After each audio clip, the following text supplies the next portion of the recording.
এই ৫ ভুল আপনার সম্পর্ককে বিচ্ছেদের দিকে ঠেলে দিচ্ছে না তো? মানুষের জীবনে সবচেয়ে বড় সম্পদ হচ্ছে তার তিল তিল করে গড়ে তোলা সম্পর্কগুলো। সম্পর্কে বহু প্রকারভেদ, বহু প্রেক্ষাপট রয়েছে।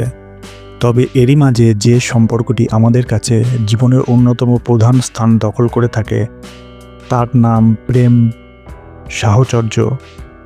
একে অন্যের হাতে হাত রেখে প্রেমের আশ্বাস দিয়ে জীবনটা পার করে দেওয়ার প্রতিশ্রুতির নাম প্রাতিষ্ঠানিক অর্থে বিয়ে।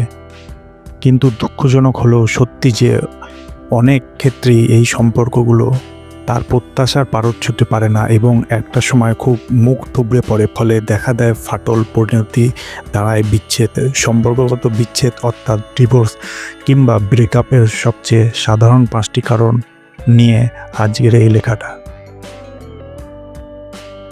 ভিডিওটি পুরোটা দেখুন না টেনে। বিরামহীন কলহ ঝগড়াঝাটির কোনো সম্পর্কে না হয়। কথায় আছে, একসঙ্গে অনেকগুলো বাসন কোসন থাকলেও খুটখাট লেগে যাওয়া স্বাভাবিক। আর আমরা তো মানুষ, কিন্তু এই খুনসুটিময় খুনখাটের সীমানা পেরিয়ে যখন ঝগড়াগুলো ঘরের চার দেওয়ালের বাইরে প্রতিধ্বনিত হয়, দৈনন্দিন জীবনে আমাদেরকে ক্লান্ত করে তোলে, তখন আর তা কোনোভাবেই জীবনে মিষ্টতা ধরে রাখতে পারে না। বিরামহীন কলহের ফলে দুজনের মধ্যে তৈরি হয় এক ধরনের তিক্ত আবহ, যা থেকে মুক্তি পেতে তারা হাঁসফাঁস করে। জানলা খুলে তাকাতে চায় বাইরের দিকে, যেখানে তার সঙ্গীটি ছাড়া বাকি সব কিছুই তার কাছে ভালো মনে হয়।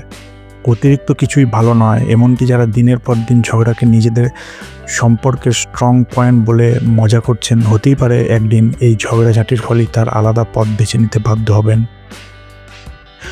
অমীমাংসিত সমস্যা।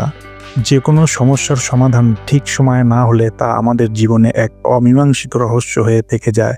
আর এর ফলে নিত্যদিনের জীবনে এমন বহু নতুন নতুন বিরূপ প্রভাব পড়ে যার সঙ্গে আমরা পরিচিত নই। আপাত দৃষ্টিতে সেই প্রভাবগুলো তেমন কিছুই না মনে হলেও এর শেকড় গাড়া থেকে অমীমাংসিত সেসব সমস্যার গভীরে, যা থেকে আমরা পালিয়ে বেড়াই। ব্যক্তিগত হিসেবেও এই বিষয়টি প্রযোজ্য। তবে দুজনের মিষ্টিমধুর প্রেম বা বিয়ের সম্পর্কটিতে এ ধরনের ঘটনা ঘটার আশঙ্কা বেশি থাকে। ক্ষেত্রবিশেষে এর কারণ আলাদা হলেও প্রভাবটা বেশিরভাগ সময় নেতিবাচক হয়। হয়তো কারোর একটা বিষয় অন্যজনের পছন্দ হয়নি বা তার কোনো আচরণে সে কষ্ট পেয়েছে, কিন্তু সেই খারাপ লাগার বিষয়টি সে অপর পক্ষকে না জানিয়ে নিজের মধ্যে রেখে দিয়েছে এবং তার ফলে অজানা অনেক অভিযোগ তৈরি হয়েছে।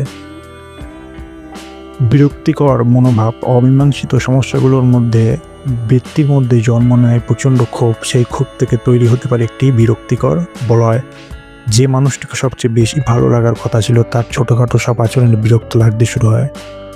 প্রতিদিন ঘুম থেকে উঠে এমন কাউকে দেখতে পাওয়াটা সুখকর হয় না, কেননা তার প্রতি মনের মধ্যে তখন বাহ্যে শুধু বিরক্তিকর আর ডামাডোল।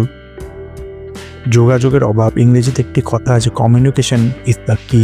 কিন্তু যোগাযোগ কিসের চাবিকাঠি? যোগাযোগ মূলত সব ধরনের সম্পর্কের সাফল্যের ক্ষেত্রে একটি বিশাল ভূমিকা পালন করে থাকে। মনের কথা মনেই না রেখে সামনের মানুষটির সঙ্গে ভাগ করে নেওয়ার ফলেই তৈরি হতে পারে সম্পর্কের সুন্দর সেতু। আবেগীয় চাহিদা পূরণ না হওয়া। মানুষ আদতে অন্য মানুষের কাছে কি চায়? টাকা পয়সা, সম্মান, কাজের মর্যাদা, এসবই নিজে উপার্জন করা সম্ভব। কিন্তু যখন আমরা অন্য একজন ব্যক্তির সঙ্গে নিজের জীবনটা আপাদমস্তক জুড়ে দিই, তখন এসব বস্তুগত বিষয়ের চাইতে অনেক বেশি জোর দেওয়া থাকে আমাদের আবেগী চাহিদার ওপর। জীবনে চলার পথে সমর্থন যোগানো, মন খারাপের দিনে পাশে থাকা, যে কোনো সুন্দর বিষয় উপভোগ করার মতো যথেষ্ট সময় কাটানো, বিশ্বস্ততা, নির্ভরতার একটি সম্পর্কে আমাদের প্রধান চাহিদার বিষয়বস্তু। কিন্তু সময়ের সঙ্গে কারো কারো প্রাধান্যের মধ্যে যখন অনেক বেশি ফারাক এসে যায়, আগ্রহ আগের মতো থাকে না, তখন আর সেটি সম্ভব হয় না। আর চাহিদা ও যোগানের মাঝে ভারসাম্য রক্ষা না হলে কি আর সম্পর্ক টিকে থাকে? অতঃপর বিচ্ছেদই সমাধান হয়। ধন্যবাদ।